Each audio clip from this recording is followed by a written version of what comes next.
Light ഹൗസിൽ നിന്ന് നടന്ന് ഞാൻ നേരെ പോയത് ആലപ്പുഴ ബീച്ചിലേക്കാണ്.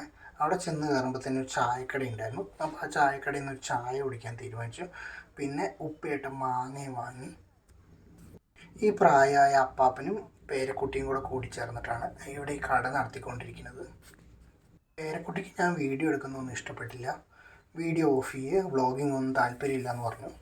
അതുകൊണ്ട് പിന്നെ കൂടുതലായിട്ടൊന്നും വീഡിയോ എടുക്കാൻ പറ്റിയില്ല. ചായ വലിയ രസമൊന്നും ഉണ്ടായിരുന്നില്ല. പക്ഷേ മഴയുടെ തണുപ്പും പിന്നെ കാറ്റും പിന്നെ ചായയും പിന്നെ കടലും എല്ലാം കൂടെ ആയപ്പോഴത്തേനും മൊത്തത്തിൽ എന്താ പറയുക, വൈബായി എന്നൊക്കെ പറയില്ലേ, ആ ഒരു സിറ്റുവേഷൻ. അധികം നേരം ഇവിടെ നിന്ന് സമയം കളയണ്ട, വന്ന പരിപാടിയിലേക്ക് കിടക്കാം. നേരെ നമുക്ക് കടലിലേക്ക് ഇറങ്ങാം. എന്നിട്ട് കടലിലൊന്ന് കാലൊക്കെ നനച്ച് ചെറുതായിട്ടൊന്ന് കുളിയൊക്കെ പാസ്സാവണം എന്നാണ് ആഗ്രഹം. നമുക്കെന്തായാലും നേരെ മെല്ലെ കടലിലേക്ക് ഇറങ്ങി നോക്കാം. ഇവിടെ ചെന്നപ്പോൾ ഇവിടെ ഒരു ബോർഡ് കണ്ടു. ഇവിടെ കുളിക്കാൻ പാടില്ല, ലൈഫ് ഗാർഡ്സിൻ്റെ നിർദ്ദേശം പാലിക്കണം എന്നൊക്കെയാണ് ബോർഡിൽ എഴുതി വെച്ചിരിക്കുന്നത്. അപ്പോൾ പിന്നെ എന്തായാലും കുളി എന്നുള്ള ആവശ്യം ഞാൻ എന്തായാലും മാറ്റി വയ്ക്കാൻ തീരുമാനിച്ചു.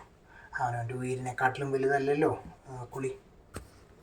പണ്ട് ഞാൻ വായിച്ചിട്ടുള്ളൊരു കവിതയിലുള്ളതാണ്, കടലും കരയും തമ്മിൽ പ്രണയത്തിലാണത്രേ.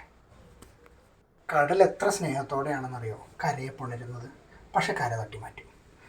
ശരിക്കും പറഞ്ഞാൽ ചില മനുഷ്യരും അങ്ങനെ തന്നെയല്ലേ. നമ്മളെ വേണ്ടാത്തവരുടെ പുറകെ നമ്മളിങ്ങനെ പോകും, നമ്മളെ വേണ്ടവരിട്ട് നമ്മൾ കാണില്ല. അത് ചിലപ്പോൾ പാരൻസ് ആവാം, സഹോദരങ്ങളാവാം, ഹസ്ബൻഡ് ആൻഡ് വൈഫ് ആവാം, കാമുകി കാമുകന്മാരാവാം. ആരാണെങ്കിലും നമുക്ക് വിലയില്ലാത്തടത്ത് അധികം കടിച്ചു തൂങ്ങി നിൽക്കാതിരിക്കുക.